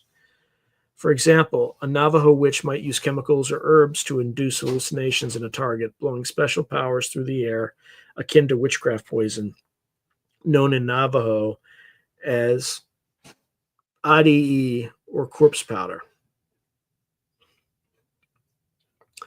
Under such influence, the victim might believe they've seen an animal that isn't there. There's also talk of hypnotic suggestion or the use of ventriloquism to throw voices, mimicking a relative's voice calling, etc. These skills, combined with the natural stealth and knowledge of the land that a Navajo witch might have, could create the appearance of the supernatural. It's notable that traditional narratives sometimes describe skinwalkers using bone whistles or animal calls to incite fear. Entirely real sounds that trigger conditioned terror. Another angle is the occult or supernatural one, not provable by science, but taken seriously by many in this milieu. That view posits that skinwalkers operate in a spiritual dimension as much as the physical. They may employ evil spirits or curses that affect witnesses' perceptions, essentially glamour or illusion magic. This could explain why cameras fail, the phenomenon doesn't register or is one step ahead, why bullets often miss, the skinwalker is protected by charms, and why those who go looking often find nothing. The skinwalker shows itself only when it chooses. While these notions don't satisfy a scientist, they are internally coherent in the cultural context. Medicine men say that to combat a skinwalker, one must use spiritual methods, not technology. For instance, a singer might perform a protection ceremony, Hos Huji, for a family under witchcraft attack, restoring harmony and effectively immunizing them against the witch. Conversely, to identify a skinwalker, some Navajo healers conduct a spiritual ceremony, like Analushii Bayuian, to reveal the witch's identity in a ritual way. These practices continue quietly for those communities. That is the meaningful response, not setting up trail cams in the woods. Then we have media influence and modern evolution. One can not ignore how modern media and the internet have amplified and perhaps distorted the skinwalker legend.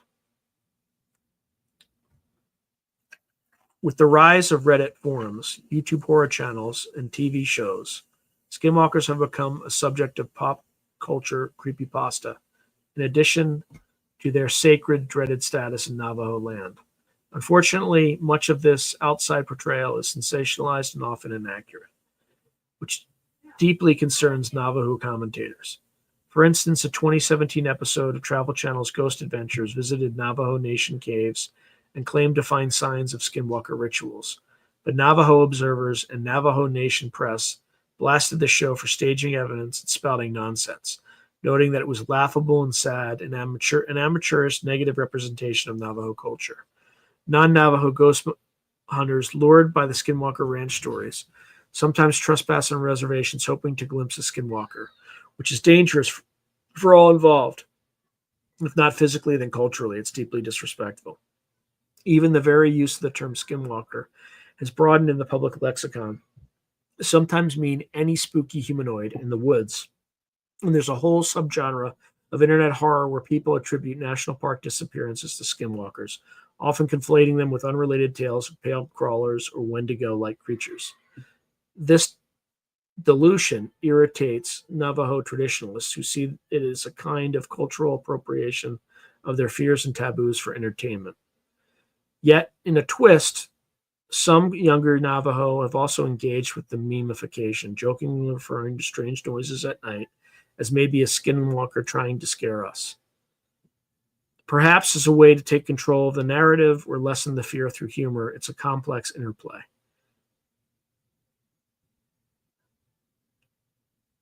So, for serious researchers, it's crucial to avoid the trap of cheap thrills and instead portray skinwalkers in context. They are not just native werewolves for a spooky story. They are embedded in a people's history and present reality. As we have shown, even government scientists got entangled, possibly because the stories were convincing enough to blur their own lines between scientific and supernatural. So that begs the question, what might skinwalkers truly be? A range of interpretations might be presented.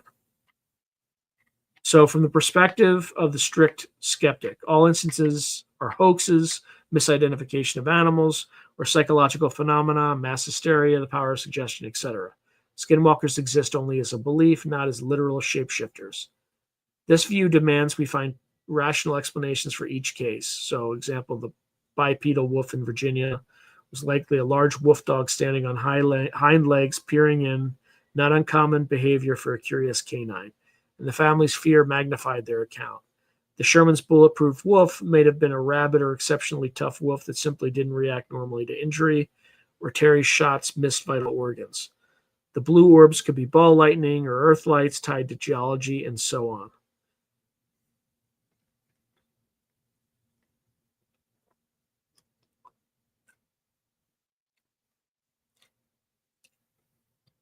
Then there's the folkloric middle ground. Skinwalker phenomena are real in the sense that they are experienced, but those experiences might be manifestations of something like collective thought forms or archetypes. For instance, decades of belief could create a sort of tulpa in mystic terms, an entity that isn't objectively there but can affect perception. Some paranormal researchers have floated the idea of a trickster intelligence at places like Skinwalker Ranch. This overlaps with indigenous ideas of trickster spirits like coyotes that delight in confusing humans. It's as if some phenomenon might tailor itself to cultural expectations. Navajo see skinwalkers, others see ghosts or aliens, but maybe it's all the same phenomena wearing different masks. This is speculative, but it fits the almost theatrical quality of some events. The precise timing of camera failures at the ranch, as if something wanted to tease them but not be caught. Then there's the believer, the traditional Navajo perspective. Skinwalkers is exactly what the Navajos say, which is using evil spiritual power. They are human beings, usually, who through ritual and depravity can project their consciousness in animal form, or actually transmute for periods of time, and also summon entities like spirits of the dead or creatures to assist them. They truly can curse people, explaining sudden illnesses or bad luck, and they can be standing right next to you in a ceremony, and you wouldn't know, because by day, they could be normal community members. This view doesn't necessarily conflict with all the evidence. It simply asks one to accept a worldview where magic is real. It justifies the lack of proof by noting the skinwalker's power include invisibility technology and evasion. These witches have been doing this for generations without being caught, after all.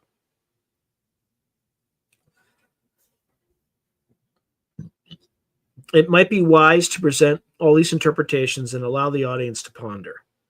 The story of skinwalkers is compelling, not just for the fright factor, but for what it says about the clash and blend between ancient belief and modern inquiry.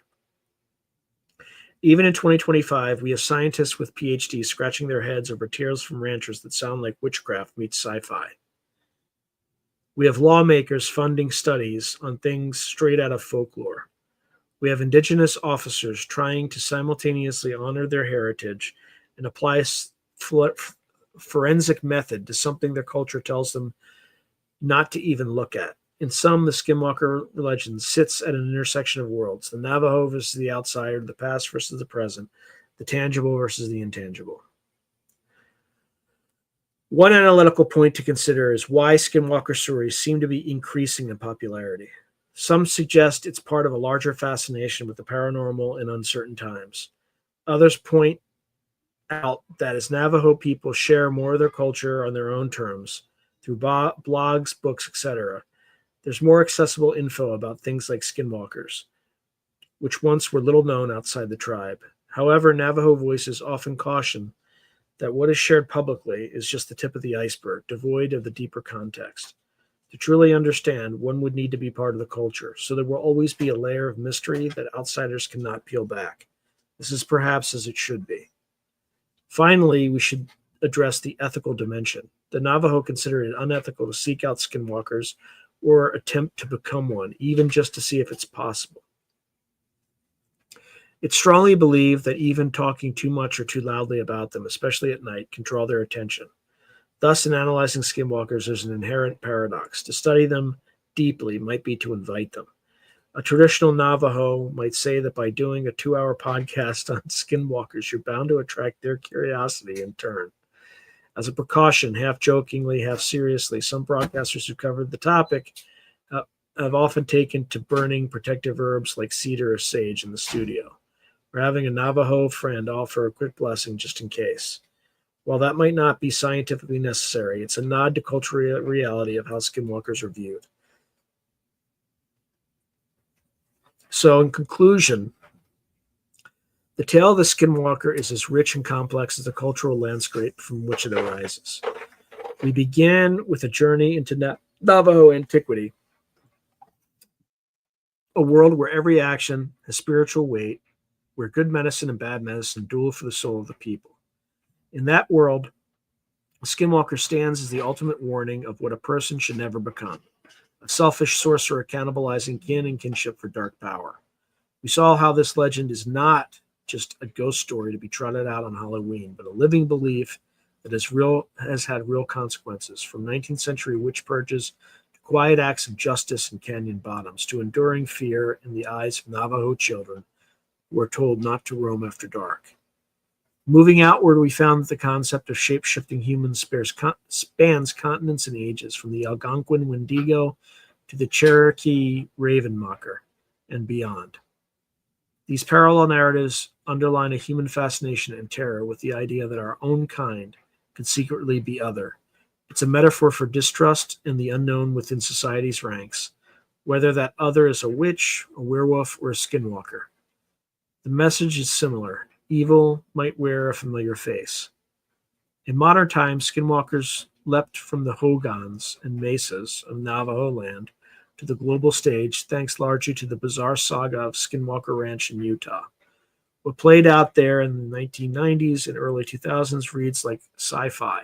Hardened scientists on midnight vigils, unseen forces toying with equipment, congressionally funded agents encountering werewolf-like apparitions in suburban Virginia, and a ranch now gated and guarded as if some great secret is kept within. The fact that skinwalkers are mentioned in a Pentagon-connected context at all is something that would have been unbelievable just a few decades ago. It shows that sometimes folklore is not as far from the halls of power as we think, or at least that those in power can be as intrigued and baffled by these mysteries as anyone else. Throughout our exploration, we maintained a dual respect for the cultural sovereignty of the Navajo, not prying deeper into ceremonial aspects that are meant to stay secret, and acknowledging the deeply held taboos, and respect for the intelligence of the audience, presenting the facts and sources so you can draw your own conclusion. We cited historical records, interviews, and research to ground each claim. The narrative of the Skinwalker is thus supported by a lattice of credible testimony and writings, from Navajo voices to anthropologists, from library archives to news articles and government statements. We have preserved those citations not just as footnotes, but as a reminder that truth can have many facets. One person's truth might be another person's tall tale. By seeing where information comes from, you can better weigh its validity. So what is the final verdict on skinwalkers? In a literal sense, the evidence for humans physically turning into animals remains elusive. But in a broader sense, skinwalkers are undeniably real, as cultural fact, real as an idea that causes real fear, and real as a framework through which many have interpreted frightening experiences.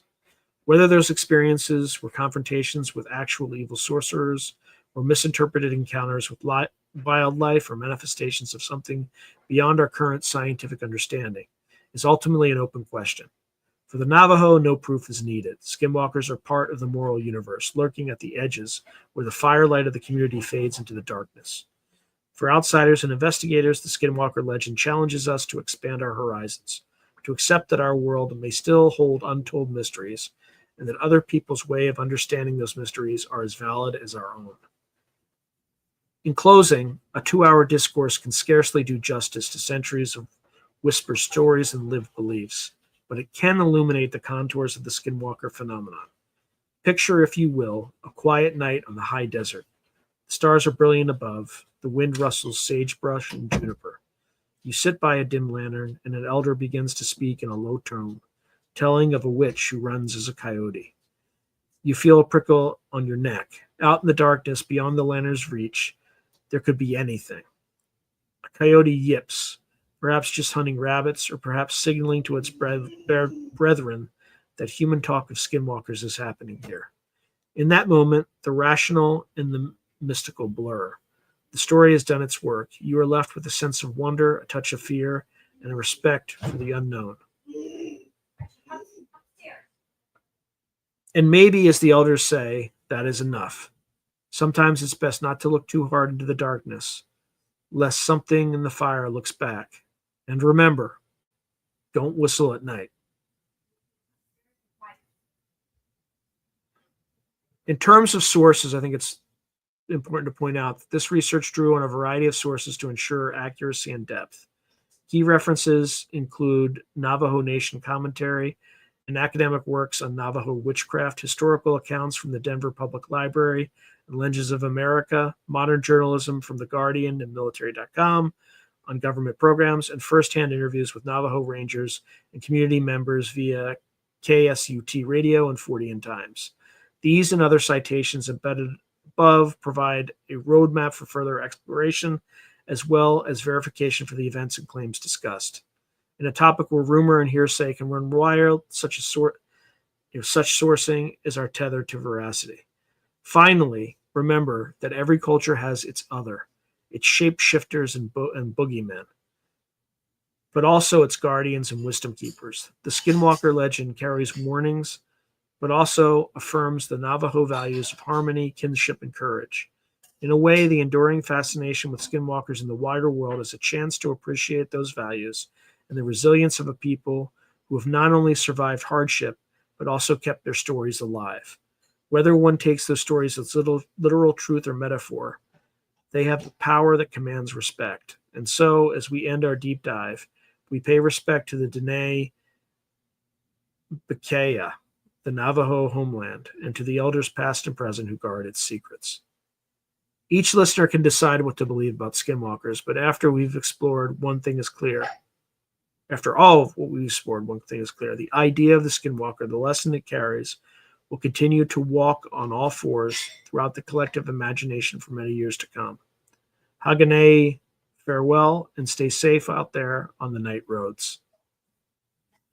All right, that ends at least the prepared part of tonight's regularly scheduled program. And need to drink a little bit. All right, so what did you all think? Let me get back to so many comments. Okay.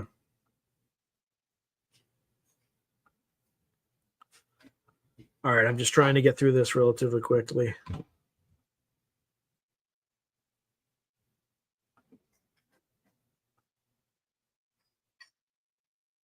Yeah, Philip Blair said stealing from a skinwalker sounds like a bad idea.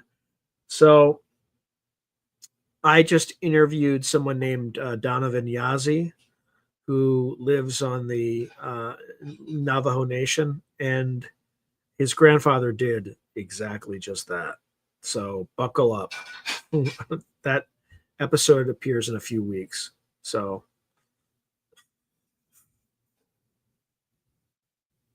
okay, it's going through.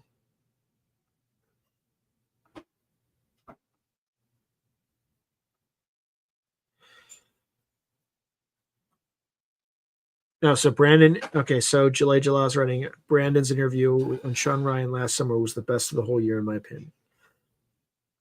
I think you're talking about Brandon Fugel. Skinwalker Ranch? I'm assuming that.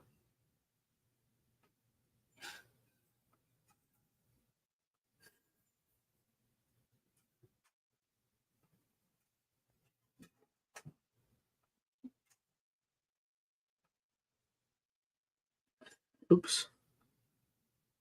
Hey, Rob. Rob Young. Cheers. Good to see you. I don't know. Jason H is saying, doesn't the rock of the mesa make weird magnetics? Maybe. Uh, Gray Owl writes, the ranch may be considered to some types a tiny island of sanity and otherwise terrifying wasteland of anarchy, otherwise known as our version of reality.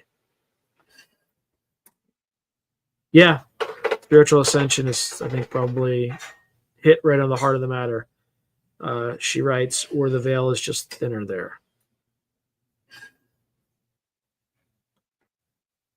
Jason H said, didn't the Navajos, actually, the Utes said not to dig in the ground around there.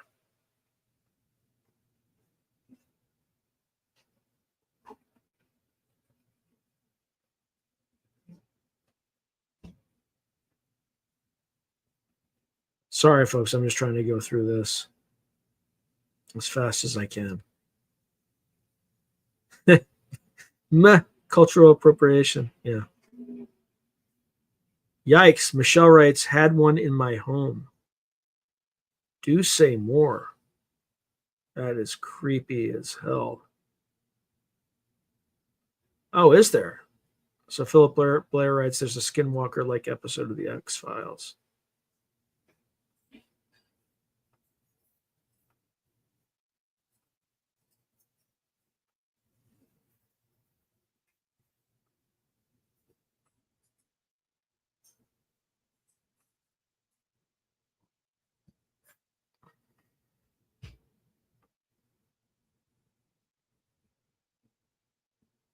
Yeah, it's possible. Roger Claiborne said, I imagine calling troublemakers or tribe members that had something mentally wrong with them could be called skinwalkers to get rid of them.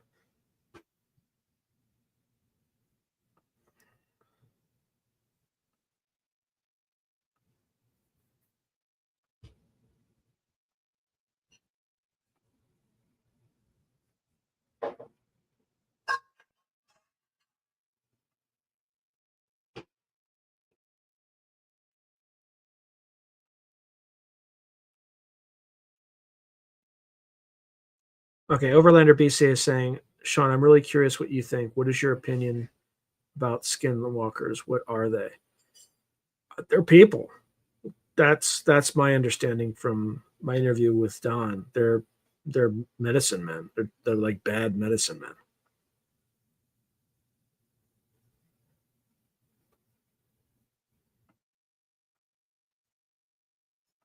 All right, I think I am all caught up.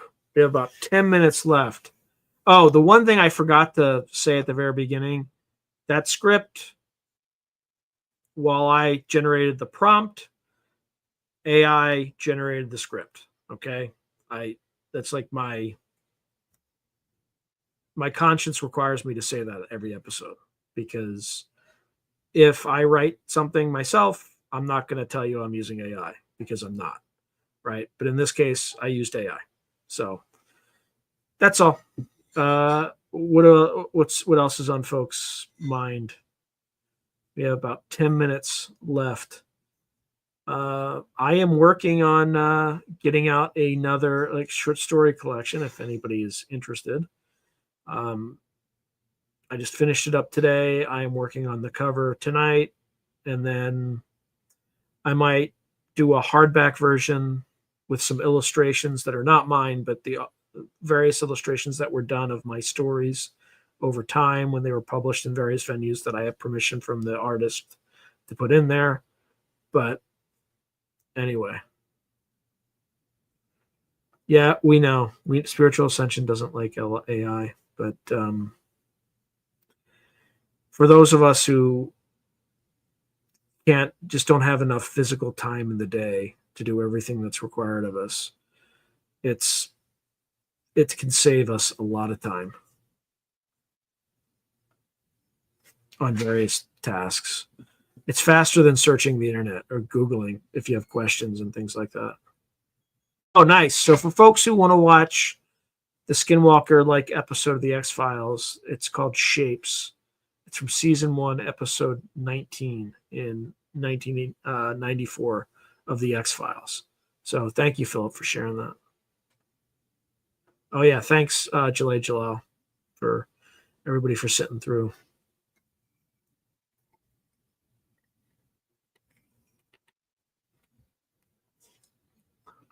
Thank you, spiritual. I didn't take that personally. I understand where you're coming from because it's going to hurt. It's going to hurt more people than it helps. Is my guess. But the people that it helps, it's going to disproportionately help them. You're going to see people literally becoming companies, right? Like people like corporations are people, right? It's literally going to be that way because there's so many things you can do. You can generate contracts. It just multiplies your effectiveness across a number of different fields. But you kind of have to know what AI is capable of and what it's not capable of. You could also get yourself into a lot of trouble if you don't know what you're doing. Yeah, it can help you or it can hurt you, right? Would I class Google's AI? I mean, it's not a large language model, right? It's a search engine, and it's no longer that good of a search engine because it's been DEI'd to death, basically.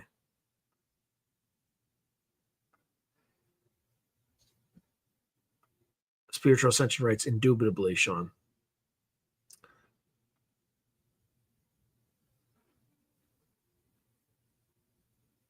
Yeah, yeah, Gray Owl, that's fair. She writes, Sean, I find that your data point of in comparing results of your public radio footprint to the almighty YouTube dripping with irony. I mean, it is what it is. I mean, that's across like several YouTube channels. It's not just my channel, right? Because this pipes out to Facebook, Twitter, multiple Facebook accounts, not just my own. Even what's that? What's that thing called?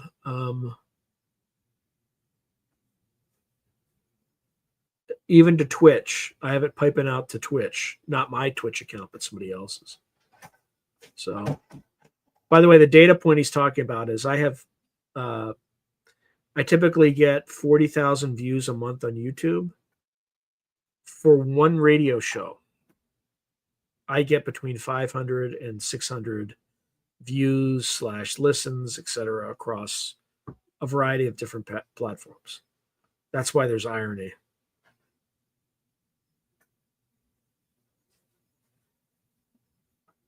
Yeah, Roger Claiborne is writing a lot of uncomfortable historic accounts out there. They get ignored because it doesn't fit. Yeah.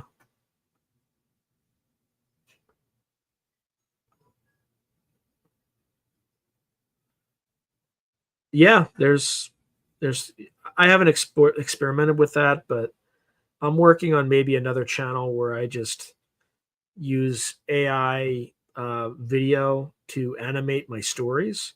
So stories that I wrote, no AI at all, but then I use it to produce illustrations and videos, and then maybe some, I might consider using some AI music.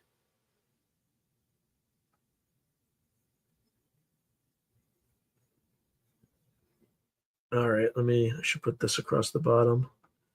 Don't forget to like and subscribe and share. Please do so. Um,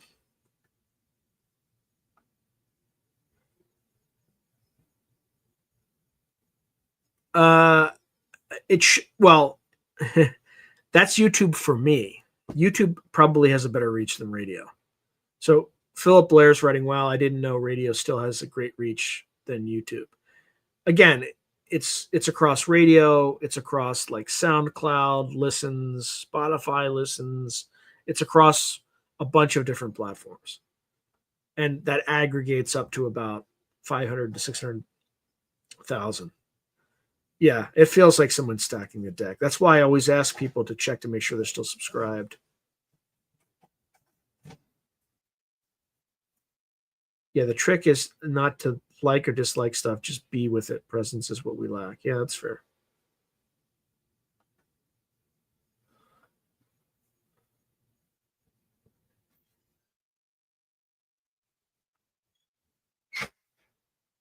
Yeah, how are we doing on likes, by the way? Does anybody know what I'm at on YouTube with likes? See if we can pump that up really quick. Oh, that was not cool, YouTube.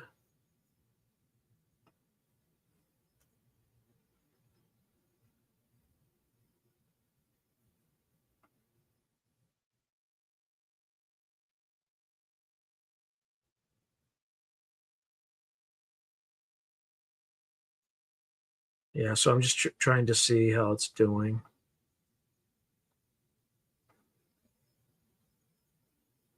Eh, not the best. How are we doing on likes?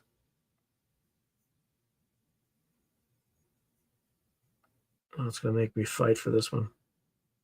Ah, we're only at like I only see 32 likes. Those are rookie numbers. You gotta get those numbers up, guys. You gotta get those numbers up.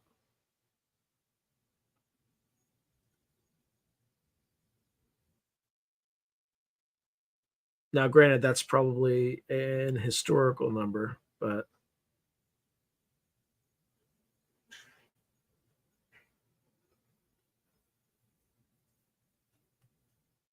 yeah, just smash the like button. Keep smashing the like button. Subscribe, share, all that good stuff. Yeah, see, it works when I ask people to do it. So I thanks everyone. Thanks for doing that. Okay. Gray Owl's recommending the Danny Jones podcast with the Google whistleblower.